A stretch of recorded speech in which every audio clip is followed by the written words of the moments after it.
باللہ من الشیطان اللعین الرجیم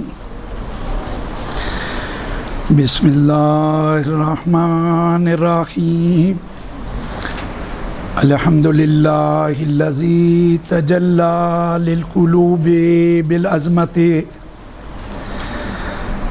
واحتجب عن الابصار بالعزت واقتدر علی الاشیاء بالقدرت والصلاة والسلام علی اشرف الانبیاء والمرسلین حبیب الہنا وطبیب نفوسنا وشفیع ذنوبنا بالقاسم محمد اللهم صل على محمد وآل محمد وأهل بيته الطيبين الطاهرين المعصومين المظلومين ولعنة الله على أعدائهم من يوم عداوتهم إلى قيام يوم الدين أما بعد فقد قال رسول الله صلى الله عليه وآله وسلم صلی علی محمد وآل محمد اِنَّا لِقَتْلِ الْحُسَيْنِ حَرَارَةً فِي قُلُوبِ الْمُؤْمِنِينَ لَن تَبْرَدَ أَبَدًا بر محمد و آل محمد صلوات۔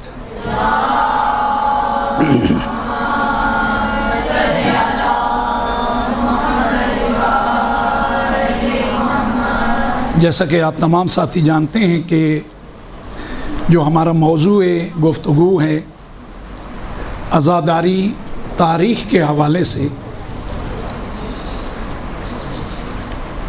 عزاداری مظلوم امام حسین علیہ السلام، مولا کے نام سے ہی یہ غم جڑا ہوا ہے۔ اگر ہم اسے سمجھنا چاہیں ادوار کے اعتبار سے، زمانوں کے اعتبار سے، ہم اسے 3 حصوں پہ تقسیم کر سکتے ہیں۔ سب سے پہلا وہ حصہ جو امام مظلوم کی ولادت سے بھی پہلے کا ہے۔ دوسرا دور مولا کی ولادت کے بعد، اور عزاداری کے حوالے سے تیسرا دور جو ہے وہ مولا کی شہادت کے بعد۔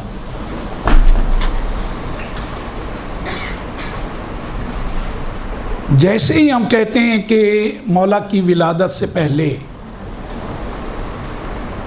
خود اس عزاداری کی اہمیت یہیں سے واضح ہو جاتی ہے، کیونکہ آپ کی ولادت سے جو پہلے دور ہے، جو عزاداری برپا کرنے والے ہیں وہ معاشرے کے عام افراد نہیں بلکہ انبیاء ہیں۔ مولا کی ولادت سے ہزارہا سال پہلے اس کرۂ ارض پہ مولا کی ان خدمات کو، خدا کی راہ میں اس قربانی کو یاد کیا جاتا رہا۔ آپ جب روایات کا مطالعہ کریں گے تو آپ کو عزاداری کے حوالے سے ایک چیز نہایت ہی واضح طور پہ ملے گی، وہ یہ کہ جناب آدم علی نبینا و آلہ و علیہ السلام جب رب العزت کی بارگاہ میں توبہ کرنا چاہ رہے تھے تو جناب جبرائیل علیہ السلام نے آ کے انہیں کچھ ناموں کی تعلیم دی اور کہا کہ پاک پروردگار سے جب آپ توبہ طلب کریں تو ان ناموں کا واسطہ دیں۔ جناب آدم فرماتے ہیں، یہ روایت بہار الانوار کی جلد نمبر 44 میں موجود ہے کہ جناب جبرائیل نے یہ نام تعلیم فرمائے، آپ نے رب العزت کو واسطہ دینا شروع کیا۔ جب 5ویں نام کو آپ نے لینا چاہا، آپ کی زبان پہ یہ نام آیا تو آپ کی کیفیت عجیب ہو گئی، غمگین ہو گئے، اور ایسے غمگین ہوئے کہ گریہ کرنا شروع کر دیا۔ جب آپ نے گریہ شروع کیا تو اس وقت آپ جناب جبرائیل علیہ السلام کی طرف متوجہ ہوئے اور انہیں مخاطب کر کے کہا، جبرائیل مجھے سمجھ نہیں آتی کہ 4 میں نے نام لیے، ان کا واسطہ دیا رب العزت کا کو ان ناموں کا، تو مجھ پہ یہ کیفیت نہیں تھی، لیکن میری یہ کیفیت جب میں نے 5واں نام لیا مجھ سے رہا ہی نہیں گیا، خود بخود میری طبیعت غمگین ہو گئی، اور ایسی غمگین ہوئی کہ میرے آنسو جاری ہو گئے۔ اس میں کیا راز ہے؟ تو جناب جبرائیل علیہ السلام نے کہا، یہ وہ ہستی ہیں جو رب العزت کی راہ میں قربان ہو جائے گی، اور یہ فرزند رسول ہیں۔ پھر جناب جبرائیل نے کربلا کے مصائب جو ابھی واقع نہیں ہوئے ظاہری طور پہ، وہ سب بیان کیے۔ روایت میں ہے کہ جناب جبرائیل بیان کرتے جا رہے تھے، جناب آدم گریہ کرتے جا رہے تھے، اور ساتھ ساتھ جناب جبرائیل بھی گریہ کر رہے تھے۔ اور گریہ کا انداز کیا تھا؟ گریہ کا انداز یہ تھا کہ روایت میں جس طرح بوڑھی ماں جوان بیٹے کی لاش پہ گریہ کرتی ہے، اس طریقے سے گریہ و زاری یہ دونوں ہستیاں کر رہے تھے۔ ان چیزوں میں جس کو آپ نے سمجھنا ہے، کیونکہ آپ معاشرے کے ان افراد میں سے ہو، کل کو جا کے آپ نے ان کی رہنمائی کرنی ہے، انہیں دین سے آگاہ کرنا ہے، انہیں حقیقت کو بتانا ہے، اس طرف ضرور ان کی توجہ دلائیں۔ کب ہوگی توجہ؟ جب آپ گفتگو میں ان جملات کو شامل کریں گے کہ جو واقعہ ظاہری طور پہ ہوا نہیں ہے لیکن اس کی گفتگو ہو رہی ہے، جس سے مربوط ہے، اس کی ولادت بھی ابھی ہزارہ سال کے بعد ہونی ہے، فقط نام جو ہے اس کا اثر اتنا ہے کہ اس زمانے کی جو عظیم ترین ہستی ہے، کیونکہ ہر دور کا جو بھی معصوم ہے، انبیاء میں سے، مرسلین میں سے یا ائمہ، وہ اس وقت کا سب سے کامل ترین فرد ہے، بہترین فرد ہے ہر اعتبار سے۔ ایک انسان کی جتنی بھی خوبیاں ہو سکتی ہیں، جتنی اچھی صفات اس میں ہو سکتی ہیں، وہ کامل ترین صفات کا مالک کون ہوتا ہے؟ وہ رب العزت کا نمائندہ۔ اس کے دل پہ کوئی بات اگر معمولی بات ہو اثر کرے گی ہی نہیں، غیر معمولی بات ہوگی جو اسے ہلا کے رکھ دے گی، اور وہ بھی اس طریقے سے کہ وہ گریہ نہ چاہتے ہوئے، کیونکہ جناب آدم نے تو کوئی نہیں چاہا گریہ کرے، خود ان کا بیان یہ ہے کہ نہ چاہتے ہوئے میں غمگین بھی ہو گیا، آنسو بھی میرے بہنا شروع ہو گئے۔ تو عزاداری مظلوم کو سمجھنے کے لیے یہی کافی ہے، جو واقعہ ابھی رونما حقیقت میں نہیں ہوا وہ اتنا اثر رکھتا ہے، لیکن اثر جو روایت میں نے رسول اللہ کی آپ کے سامنے بیان کی، بہت ہی معروف روایت ہے، ہمارے ہاں بیان بھی بہت کی جاتی ہے، اور یہ روایت امام جعفر صادق علیہ السلام محمد محمد، یہ آپ کے اور میرے مولا و آقا نے اپنے جد رسول اللہ سے روایت کی ہے۔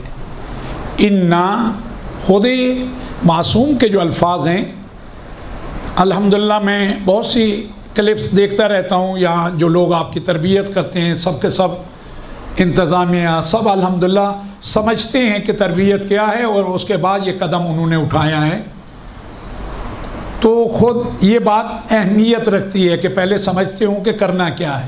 الحمدللہ آپ کی ٹیم جو کر رہی ہے، پروردگار ان کی توفیقات میں بھی اضافہ کرے، آپ لوگوں کو اور مجھ حقیر کو بھی اس قابل بنائے کہ ہم کسی کام آ سکیں۔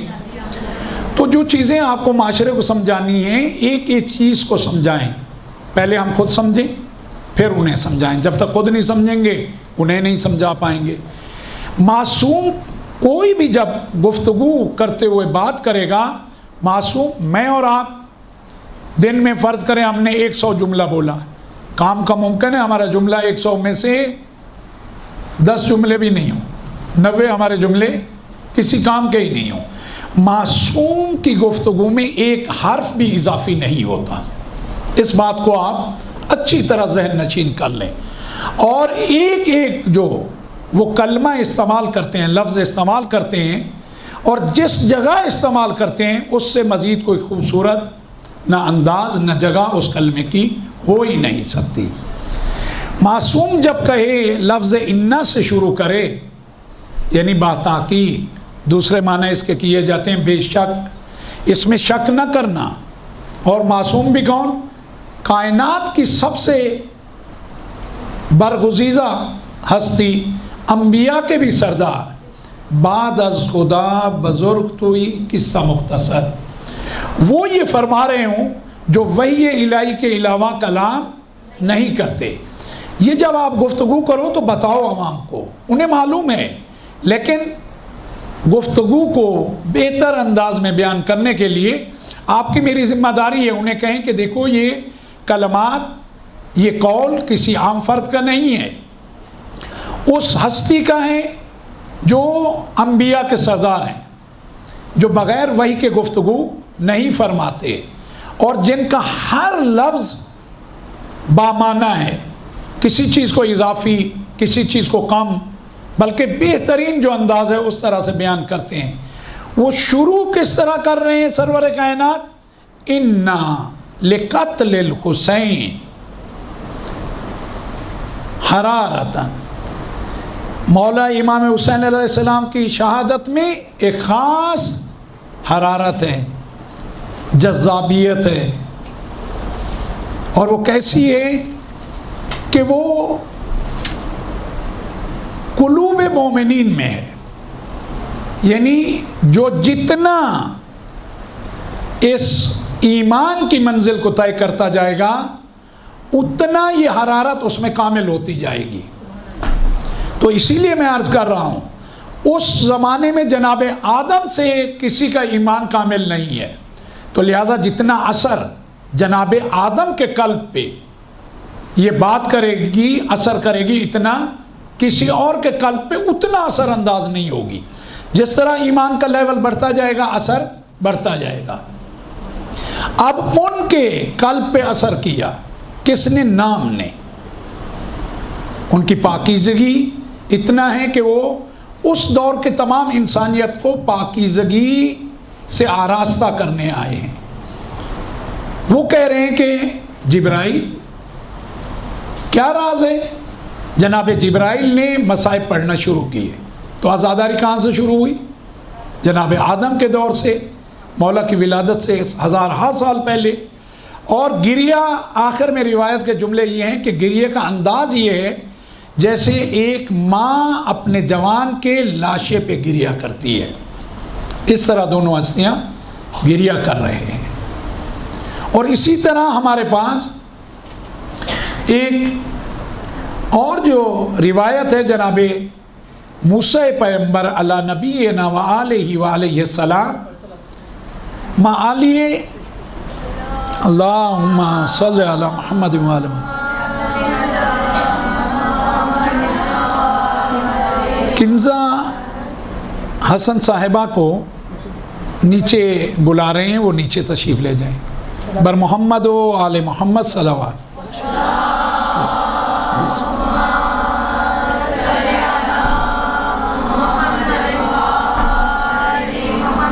معالی سبتین کی جلد نمبر 1 صفحہ نمبر 186 اس پہ یہ روایت موجود ہے کہ خود رب العزت جناب موسیٰ کے بارے میں آپ جانتے ہو نا، کیا تھے؟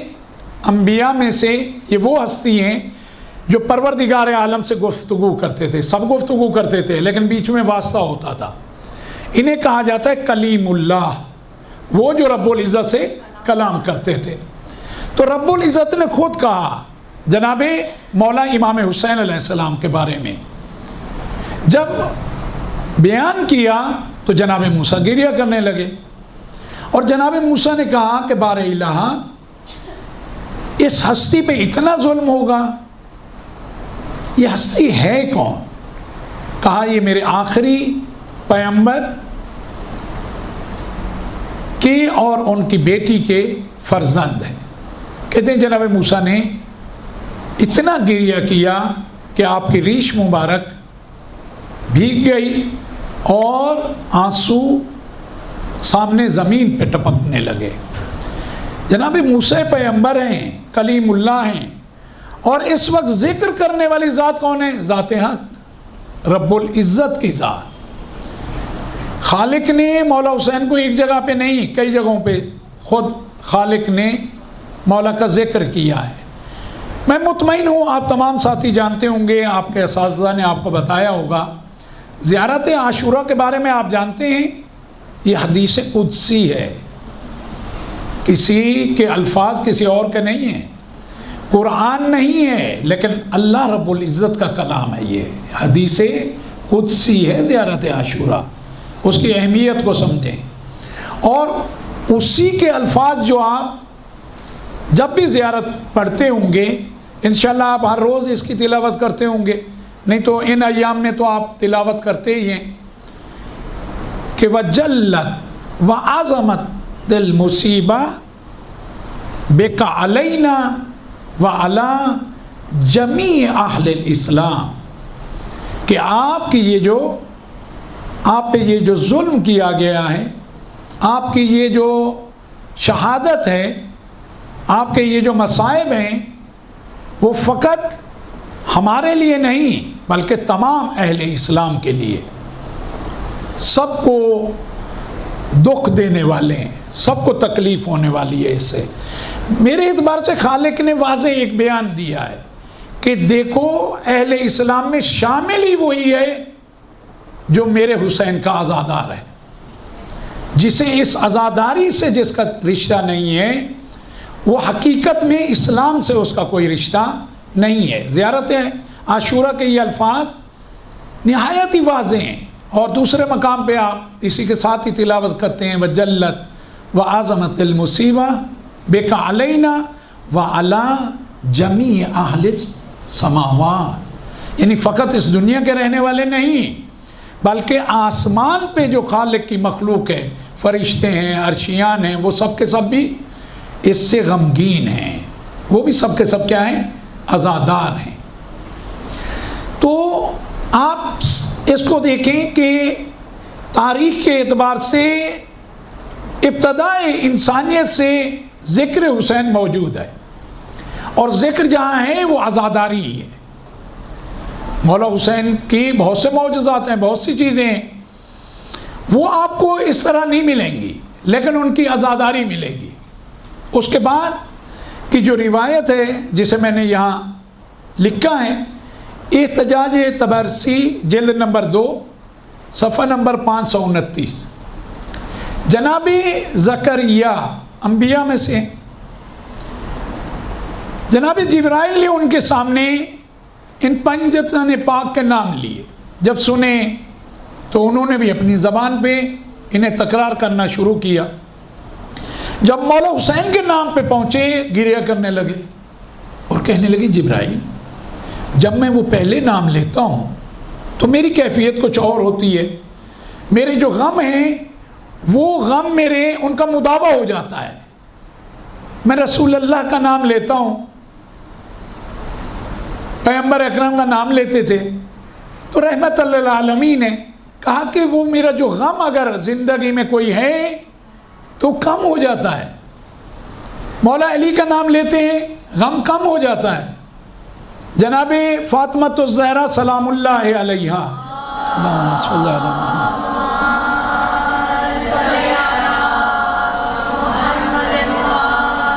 ان کا نام لیتے ہیں کم ہو جاتا ہے. حتیٰ مولا حسن کا نام لیتے ہیں تو غم کا مداوع ہو جاتا ہے.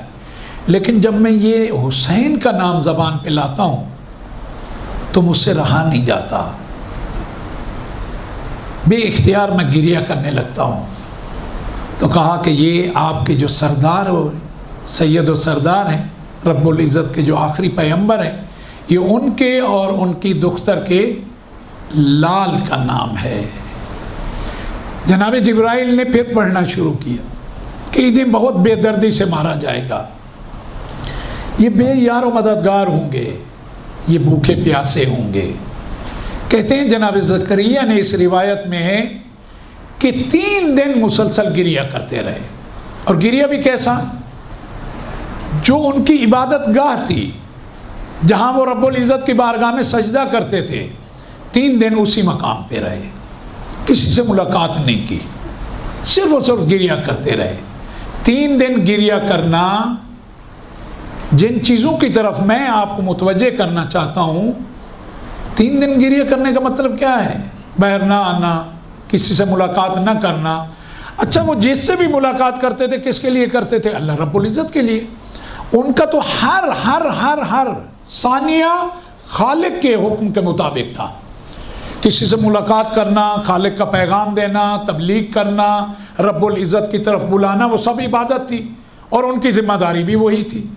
لیکن آیا وہ اپنی ذمہ داریوں کو چھوڑ کے اس کام کو انجام دے رہے تھے؟ نہیں. خالق کی مرضی کے علاوہ انبیاء کوئی کام نہیں کرتے.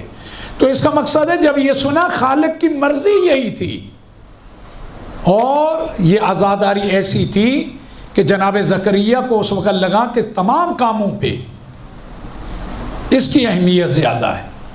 اور 3 دن 3 راتیں مسلسل عبادت گاہ میں رہے، کسی سے کوئی ملاقات نہیں کی اور گریہ کرتے رہے. گریہ کہاں اتنا بڑھ گیا کہ آپ کی ریش مبارک کا تو کئی جگہوں پہ ہے کہ وہ بھیگ گئی. کہا کہ حتیٰ آپ کا جو سینہ اطہر تھا اس پہ بھی آپ کے آنسو گرنے لگے. تو جتنا معرفت ہوگی اتنا گریہ ہوگا.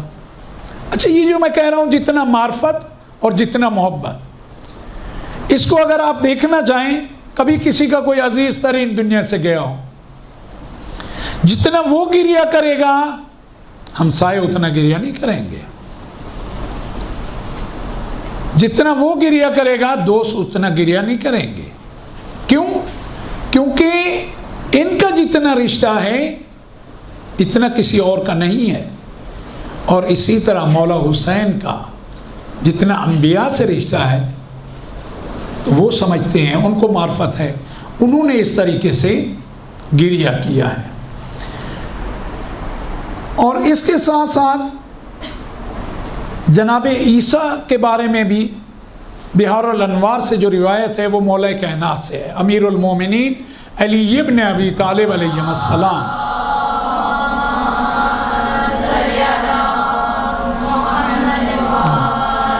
ایک دن آپ اپنے اصحاب کے درمیان بیٹھے تھے، اصحاب نے دیکھا آپ غمگین ہیں.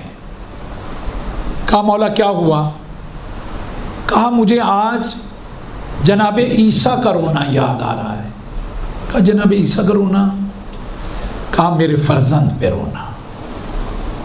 کہا جناب عیسیٰ اپنے حواریوں کے ساتھ، یعنی اپنے ساتھیوں کے ساتھ، اپنے اصحاب کے ساتھ نینوا سے ان کا گزر ہوا. نینوا کربلا کا ایک نام ہے، آپ سب جانتے ہو. وہاں سے جب گزر ہوا تو جناب عیسیٰ کربلا کی زمین پہ بیٹھے اور گریہ شروع کر دیا. اتنا گریہ کیا کہ حواری ان کو دیکھ کے ان کے اصحاب بھی رونے لگے. لیکن انہوں نے سوال کیا کہ اے اللہ کے نبی، اے اللہ کے برگزیدہ، آپ اتنا گریہ کیوں کر رہے ہیں؟ تو جناب عیسیٰ نے کہا اس سرزمین پہ میرے بعد جو خدا کے آخری نبی اور ہمارے سید و سردار آنے والے ہیں وہ اور ان کی بیٹی فاطمہ کا فرزند مظلومانہ طریقے سے اس سرزمین پہ انہیں شہید کیا جائے گا۔ اب میں آپ ساتھیوں کو جو کہنا چاہ رہا ہوں وہ یہ کہ وہ ان منظر کو دیکھ رہے تھے، تو اس کا مقصد ہے یہ جو واقعہ ہے نا یہ عام واقعات کی طرح نہیں ہے، جو واقعہ ابھی رونما نہیں ہوا اس کو دیکھنا آپ کا اور میرا کام نہیں ہے، اور ہمارا عقیدہ و ایمان ہے کہ یہ سب دیکھ بھی رہے ہیں اور جان بھی رہے ہیں۔ تو اس واقعے کی اصلاً قدرت اور طاقت ہی کچھ اور ہے جس کو ہم عام افراد کے اذہان سمجھ ہی نہیں سکتے۔ سیدھی سی بات ہے، جو واقعہ ہوا ہی نہیں ہے اس کو انبیاء اس سرزمین سے گزر رہے ہیں، اس واقعے کا اثر ہونے سے پہلے ابھی کربلا کی سرزمین پہ مولا حسین کو شہید نہیں کیا گیا، لیکن اس کربلا اس زمین کے دامن میں آج بھی غم، اس وقت بھی ہزارہ سال پہلے وہ غم باقی ہے۔ یہ مولا کی ولادت سے پہلے انبیاء سے مربوط ہے یہ عزاداری، اور ان میں سے بہت سی روایات ہیں جو ہمارے باقی جو مکاتب فکر ہیں ان کے پاس بھی موجود ہیں، اور مولا کی ولادت کے بعد کی روایات تو جو ہم بیان کرتے ہیں ہم سے زیادہ ان کی کتابوں میں ہیں۔ سب سے پہلے ولادت کے بعد جو عزادار ہیں وہ سرور کائنات ہیں۔ جب رسول اللہ کو اطلاع ملی کہ رب العزت نے آپ کی صاحبزادی کو اس فرزند سے نوازا ہے، آپ گھر تشریف لے آئے، جناب اسماء سے کہا کہ میرے فرزند کو لے آؤ۔ جناب اسماء کہتی ہیں کہ میں نے ایک سفید پارچے میں ان کو لیا، رسول اللہ کی خدمت میں لے کے گئی۔ رسول اللہ نے، یعنی یہ رسول اللہ کی ظاہری طور پہ پہلی ملاقات ہے، سیدھے کان میں آذان دی جناب اسماء کہتی ہیں، اور الٹے کان میں اقامت کہی۔ اس کے بعد بوسہ لیا، بوسہ لیتے ہوئے کہا میں نے دیکھا رسول اللہ کے چہرے پہ خوشی کے آثار ہیں، تو یقیناً میں نے کہا کہ ایسے موقع پہ انسان خوش ہوتا ہے۔ کچھ ہی لمحوں میں نے دیکھا کہ آنسو جاری ہیں، میں نے تعجب کیا اور میں نے کہا یا رسول اللہ میرے ماں باپ آپ پہ قربان، خوشی کا موقع ہے، آپ کا خوش ہونا تو بنتا ہے، اور گریہ وہ بھی اس انداز سے، یعنی گریہ بظاہر ایسا تھا کہ آپ کے لیے تعجب آور تھا۔ کہا گریہ وہ بھی اس انداز سے؟ کہا اسماء میں تمہیں کیا بتاؤں، اب جب میں نے پیار کیا اور وہ مسکراہٹ تو میرے چہرے پہ اور میرے لبوں پہ تھی، جبرائیل نے آ کے مجھے خبر دی کہ آپ کے اس فرزند کو بہت ہی بے دردی سے آپ کی امت مارے گی، 3 دن کا بھوکا اور پیاسا مارے گی۔ کہا وہ سن کے مجھ سے برداشت نہیں ہوا، گریہ کرتے رہے، جناب جبرائیل نے جو کہا جناب اسماء کو بیان کرتے رہے، اور آخر میں پتہ ہے کیا کہا؟ کہا اسماء میری بیٹی فاطمہ کو خبر نہ دینا۔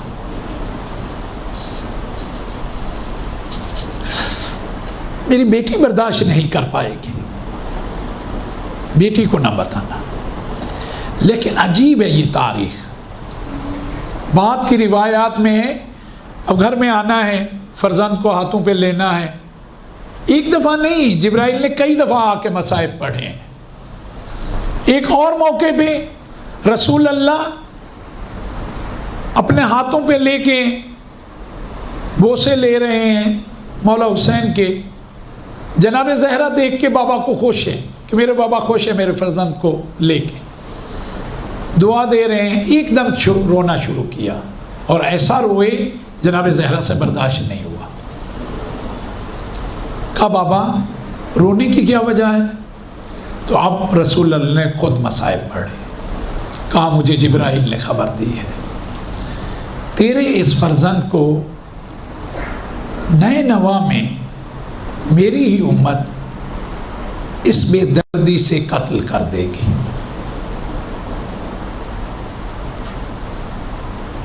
مولا کائنات کا گریہ کرنا مولا کائنات ابن عباس سے روایت ہے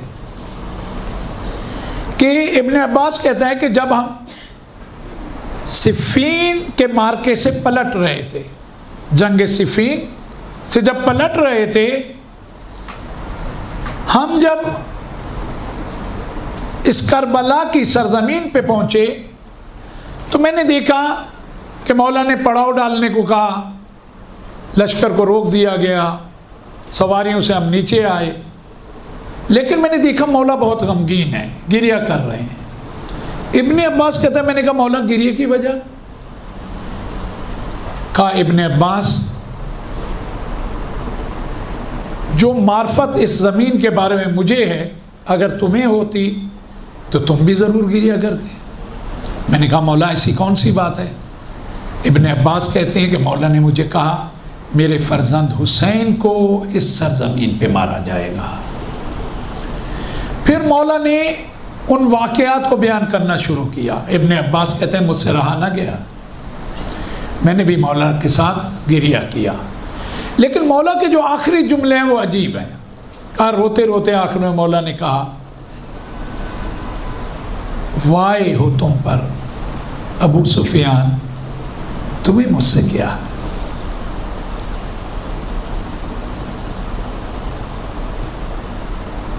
وائے ہو تم پر آل حرب، تمہیں مجھ سے کیا؟ پھر گریہ کیا۔ جب آپ گریہ کر رہے تھے تو ابن عباس کہتے ہیں ایک جملہ کہا یا ابا عبداللہ، یعنی مولا حسین کو مخاطب کر رہے ہیں صفین میں روک کے۔ مولا حسین اس وقت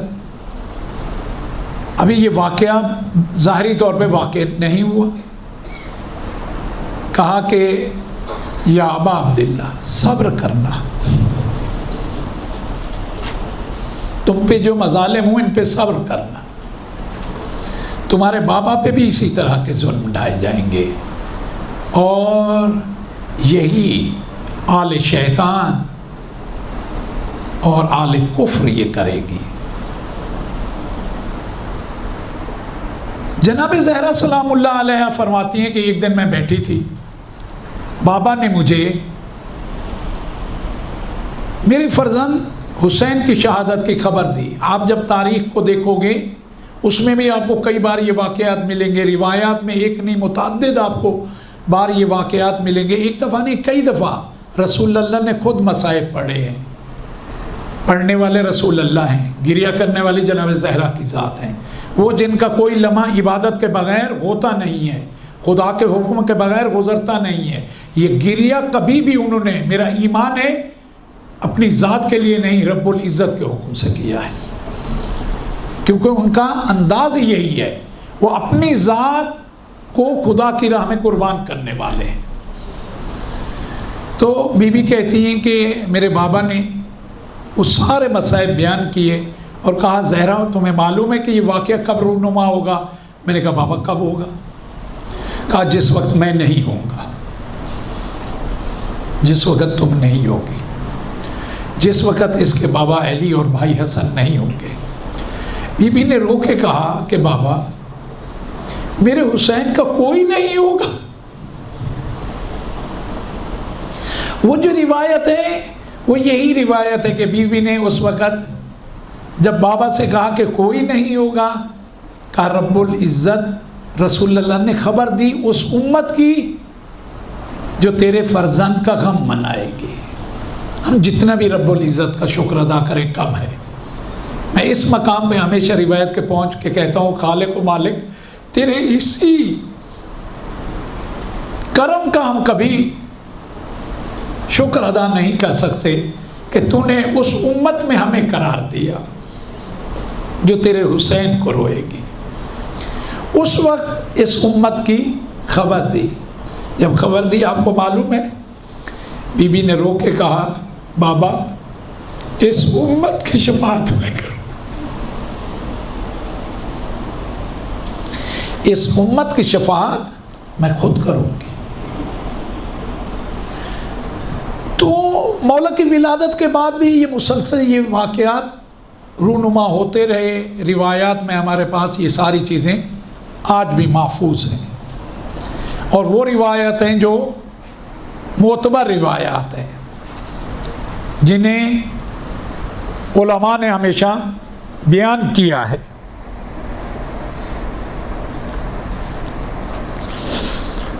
آپ دیکھیں کہ ولادت کے بعد یہ واقعات اس طریقے سے رونما ہوئے اور ہم تک روایات کی صورت میں اس طرح پہنچے۔ اب تیسرا مرحلہ جو ہے، تیسرا دور جو ہے مولا کی شہادت کے بعد، اس عزاداری کے بارے میں کوئی بیان ہی کیا کر سکتا ہے؟ ابھی تک یہ تھا کہ ایسا ہونا ہے، اس میں گریا تھا، اب وہ ہو چکا تھا۔ اب پڑھنے والے کون ہیں؟ عزاداری منانے والے کون ہیں؟ اہل حرم ہیں۔ ابھی تک یہ تھا کہ پیاسا مارا جائے گا، اب پیاسا مار دیا گیا۔ ابھی تک یہ تھا کہ سر قلم کیے جائیں گے، اب سر قلم ہو چکے۔ ابھی تک یہ تھا کہ مولا حسین کے لاشے کو گھوڑوں کی ٹاپوں سے روندا جائے گا، اب روک دیا گیا۔ وہ بھی کن کے سامنے؟ بہنوں کے سامنے۔ بہنوں کو بھائیوں سے محبت ہوتی ہے نا، اس کو آپ سے بہتر کون سمجھ سکتا ہے؟ اور وہ بھی حسین جیسا بھائی، سکینہ کا اکبر و اصغر جیسا بھائی۔ اب اہل حرم کی ساری وہ عزاداری کہاں ہوئی؟ وہی جہاں شہادت ہوئی، کربلا میں۔ اور عجیب ہے کہ ایک ایک کے لاشے کو دیکھا، سب نے گریہ کیا، سب نے ماتم کیا، سب روئے۔ اور محمد کے لاشے آئے، سب نے گریہ کیا۔ میں کہتا ہوں کچھ بھی نہیں ہو، اتنا تو ثابت ہے کہ یہ لاشیں آئے۔ جب لاشیں آئے تو یقیناً گریہ بھی کیا۔ سب نے دیکھا جناب زینب گریہ نہیں کر رہی، کہا بی بی آپ کے لال، کہا بھائی بھی قربان کر دیے۔ لیکن اکبر کا لاش آیا، جتنا زینب روئی اتنا کوئی نہیں رویا۔ قاسم کے لاش میں جتنا جناب زینب سلام اللہ علیہ روئی اور کوئی نہیں رویا۔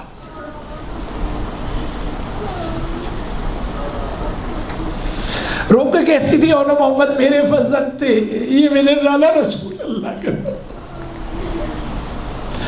یہ میرے ماں جاہے کے فرزند تھے۔ اصغر کو اس حال میں دیکھا، آپ اس روایت کو سنتے بھی ہیں، اس مرثیے کے اس جملے کو۔ وہ مرثیہ پڑھنے والی کون ہے؟ جناب رباب ہے۔ اب مثلک ینہر، تیرے جیسے بچے، شیرخوار بچے، 6 مہینے کے بچے کو نہر کیا جاتا ہے، نہر کرنا۔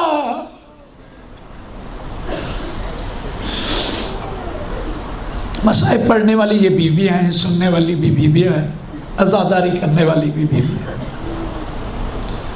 نوک نیزہ پہ بابا کے سر کو دیکھ کے سید سجاد نے کیسے کہا ہوگا مجھے نہیں معلوم، السلام علیکہ یا ابا عبداللہ۔ پھر اسی کے بعد اگلے ہی دن جب اہل بیت اطہار کو، اہل حرم کو کوفہ کی طرف کہا قیدی بنا کے لے چلیں، تو ظلم یہ کیا، کہا ان لاشوں کے قریب سے گزارو۔ وہاں کی جو معتبر ترین روایت وہ یہی ہے، جناب زینب نے اپنے آپ کو اس سواری سے گرا دیا۔ جب گرایا تو ہاتھ تو پشت گردن بندھے ہوئے تھے۔ میں اس موقع پہ ہمیشہ جناب عباس کو کہتا ہوں، آپ بلندی سے گرے تھے، آپ کے شانے کٹ چکے تھے، سر میں گرز لگ چکا تھا، آپ منہ کے بل گرے تھے۔ مولا دیکھے جناب زینب سلام اللہ علیہ کو اس اونٹ کے بغیر پالال کے اونٹ کے اس بلندی سے منہ کے بل کے، مجھے نہیں معلوم کس طریقے سے اس لاشے کو اپنے گود میں لیا ہوگا، اور کسی اور کو نہیں، نانا کو فریاد کی۔ یا رسول اللہ یہ آپ کا فرزند، آپ نے کہا صلی اللہ علیہ، آپ پہ درود و سلام ہو، یہ آپ کا حسین ہے،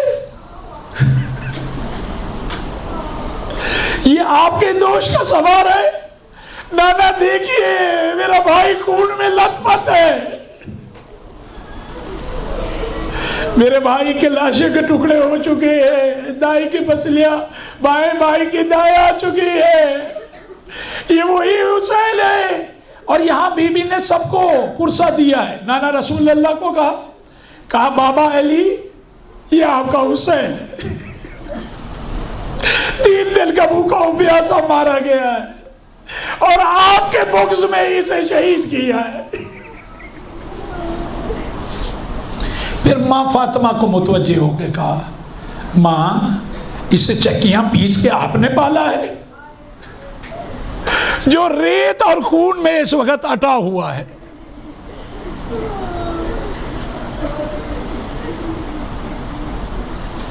مسلسل گریا،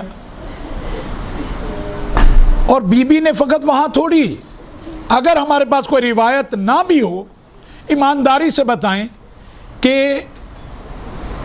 اہل بیت اطہار کو اسیر بنا کے جایا جا رہا ہو، خود بی بی نے کہا یا رسول اللہ آپ کی نسل کو کاٹ دیا گیا اور آپ کی بیٹیوں کو اس وقت اسیر بنا کے لے جایا جا رہا ہے، کسی اور کے الفاظ نہیں ہیں۔ جناب زینب سلام اللہ علیہ کے الفاظ ہیں، کوئی اور اس وقت مصائب نہیں پڑھ رہا، جناب زینب پڑھ رہی ہیں، اور مخاطب کسے کر رہی ہیں؟ رسول اللہ کو، مولا کائنات کو، اپنی ماں فاطمہ الزہرا کو۔ اور یہ جملے کہ دیکھیں خون میں لت پت ہے میرا بھائی، مجھے یہ بتائیں اگر کوئی بھی روایت نہ ہو، اتنا تو ہمیں اطمینان ہے، کب جب یہ سر نوک نیزہ پہ لے کے جائے جا رہے ہوں اور عزیز ساتھ ہوں، جس کی بھی نظر ان سروں پہ پڑتی ہوگی، سکینہ جب اصغر کے سر کو دیکھتی ہوگی، میں کہتا ہوں اس کے لیے فرض کریں اگر ہمارے پاس روایت نہ ہو، اتنا تو ہمارا ایمان ہے کہ گریہ ہی کرتے ہوں گے۔ ہم شکل پیغمبر جناب علی اکبر کا جب چہرہ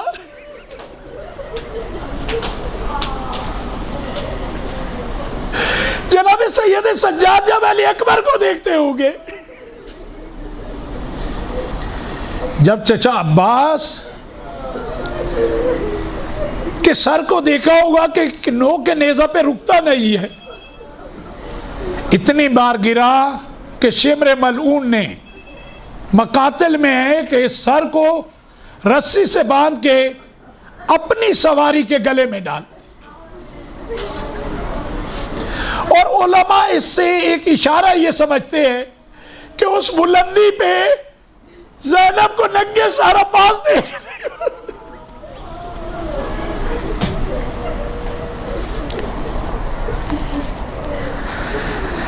یہ عزاداری مسلسل برپا رہی ہے۔ کوفہ کے دربار میں پہنچے ہیں، کوفہ میں پہنچنے سے پہلے گریہ کیا ہے، کوفہ کے دربار میں پہنچے ہیں وہاں گریہ کیا ہے، کوفہ میں پہنچتے ہی مسلم کے سر کو دیکھا گریہ کیا ہے۔ عزاداری تو تمام ادوار میں رہی ہے، اور جس طرح سے اہل بیت نے منائی ہے اس طرح تو ہم میں طاقت ہی نہیں ہے، انہوں نے اپنی آنکھوں سے دیکھا ہے۔ شام میں گئے ہیں وہاں عزاداری، طاقت و قدرت کتنا ہے کہ جو مرکز ہے دشمن کا اس میں 3 دن عزاداری کی ہے جناب زینب سلام اللہ علیہ نے۔ اور وہ بھی کیسی عزاداری، وہاں بھی جب مقتل کو ہم دیکھتے ہیں، جب سر دیے گئے تو سروں کو ہر بی بی کہتے ہیں کہ اپنے اپنے جس بی بی کے کسی کا فرزند تھا اس نے سر کو لیا گریہ کیا، کسی کا بھائی تھا اس نے گریہ کیا، سب گریہ کر رہے تھے، 2 سر ایک طرف رکھے تھے۔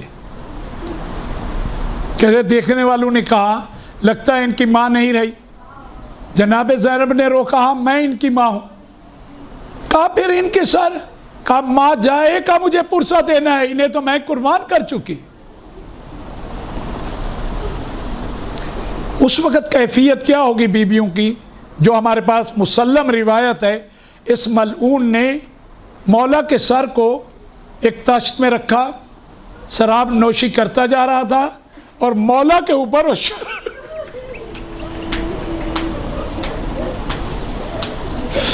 اس سے بڑھ کے مصائب کیا ہوں گے اہل بیت اطہار کے لیے، اہل حرم کے لیے۔ اور چوبے خیزران لے کے مولا کے ہونٹوں کو زخمی کر رہا ہے۔ ایک صحابی نے کہا میں نے رسول اللہ کو ان ہونٹوں پہ بوسے لیتے ہوئے دیکھا۔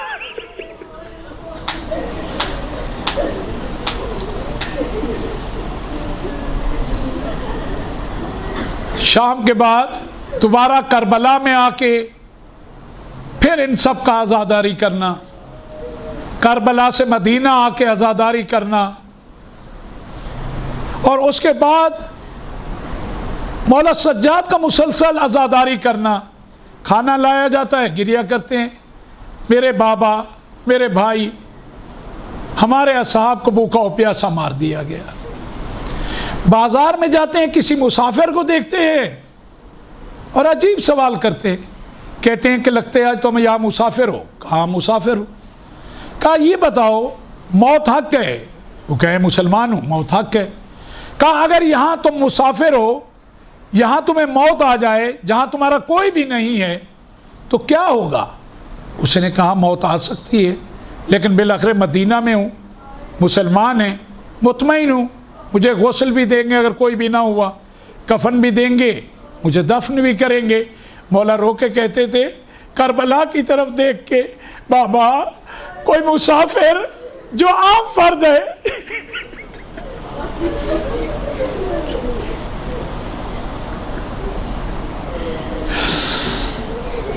پھر گریا کرتے تھے۔ قصاب کی دکان سے گزرتے تھے اور ایک وقت ایسا ہے وہ کپڑا ڈالنے لگے کہ سید سجاد کا گریا برداشت نہیں کرتے تھے۔ پوچھتے تھے ذبح کرنے سے پہلے پانی پلایا؟ وہ کہتے تھے مولا آپ کے نانا کی امت میں سے ہیں، ایک دفعہ نہیں 3 دفعہ پانی دکھایا، پھر ذبح کیا۔ کربلا کا رخ کرتے تھے، بابا مدینہ میں جانوروں کو بھی بھوکا پیاسا ذبح نہیں۔ یہ کربلا کے واقعے کے بعد کی سب مصائب و عزاداری ہیں، تمام ائمہ میں رہی۔ امام باقر کی وہ روایت، اللہ رب العزت آپ سب کو حج کی سعادت نصیب کرے، مولا نے باقاعدہ اپنی وصیت میں 10 سال کے لیے مال رکھا، مال مال مال مال، کہا یہ مال 10 سال تک مینا کے میدان میں میرے بابا کی عزاداری ضرور برپا کرنا۔ مولا کو معلوم تھا کہ یہ مرکز ہے، حج مرکزی عبادت ہے، تمام مسلمان مینا میں جمع ہوں گے، میرے بابا کی وہاں عزاداری اور کچھ نہیں کہا عزاداری۔ اس کے لیے 10 سال کی رقم کو رکھ کے گئے، چھوڑ کے گئے۔ یہی آپ کے اور میرے مولا و آقا ہے۔ انہوں نے تو کربلا اپنی آنکھوں سے دیکھی نا، امام باقر علیہ السلام نے، 4 سال کا سن ہے اس وقت۔ کمید اسدی شاعر ہے اس دور کا، اسے بلایا کرتے تھے، اسے کہتے تھے کہ مولا حسین کے لیے مرثیہ کہو، وہ مرثیہ پڑھتا، مولا گریا کرتے تھے اور اسے اپنے ہاتھوں سے نظر و نیاز دیا کرتے تھے۔ اس کے بعد آپ امام جعفر صادق علیہ السلام کے دور کو دیکھ لیں، اس دور میں یہی ہے کہ اس دور کا جو شاعر ہے ابن مکفوف، وہ مرثیہ مولا کے لیے پڑھتا تھا، مولا بلاتے تھے، مولا تشریف فرما ہوتے تھے فرش عزا پہ، وہ مرثیہ پڑھتا تھا، مولا گریا کرتے تھے۔ امام رضا کے دور میں دیبل خزائی اس وقت کا شاعر ہے، مولا باقاعدہ اسے بلاتے تھے کہ میرے جد کا مرثیہ پڑھو، وہ مرثیہ پڑھتا تھا، مولا گریا کیا کرتے تھے۔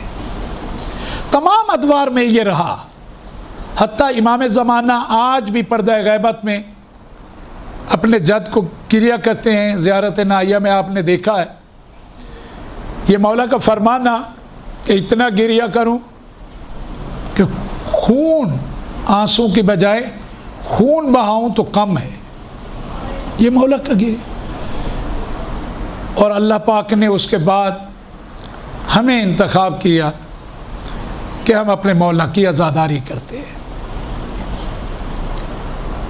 عزاداری یقین جانے وہ ہے جس نے دین کا دفاع کیا ہوا ہے، اس دین کی حفاظت اسی عزاداری سے۔ اور عزاداری کا اگر کوئی آپ کو کہے مقصد، ایک ہی مقصد ہے عزاداری، عزاداری کا مقصد عزاداری ہی ہے۔ خود یہ روایت جو ہمیں بتاتی ہے کہ رسول اللہ کہیں کہ ایک امت عزاداری کے ہی حوالے سے ہے، اور عزاداری آپ کی میری اسی طرح ہونی چاہیے جو اہل بیت اطہار کے وہ ہے۔ یہ جو کہا جاتا ہے مقصد حسین، مقصد حسین، مقصد حسین، یقین جانیں ہم پوری کائنات کے لوگ سر جوڑ کے، سارے فلاسفرز، اسکالرز، محققین بیٹھ جائیں، مقصد امام حسین وہی ہے جو سید سجاد بیان کریں گے۔ اگر ہم سب بھی کہیں گے مل کے اپنے علم کے مطابق، تحقیق کے مطابق، اگر وہ ہماری تحقیق اور ہمارا علم ہوگا، ان کا فرمان ویسا نہ ہوگا، ہمارے اپنے ذہن کی اختراع ہوگی تو وہ ناقص ہوگی، کیونکہ ہم ناقص ہیں۔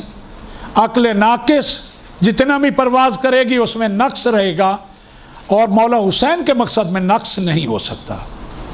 مولا حسین کے مقصد کو دیکھنا ہے تو کربلا کے بعد مولا امام زین العابدین علیہ السلام، صلوات بھیجے مولا کی ذات پہ، صلی علی محمد۔ آپ تمام بیٹیوں سے، تمام میری بیٹیوں سے، میری بہنوں سے میری التجا یہ ہے کہ مقصد امام حسین کو آپ کو اگر سمجھنا ہے اور دیکھنا ہے تو سید سجاد کی سیرت کو دیکھیں۔ جو ان کی سیرت ہے کربلا کے واقعے کے بعد وہی مقصد حسین ہے۔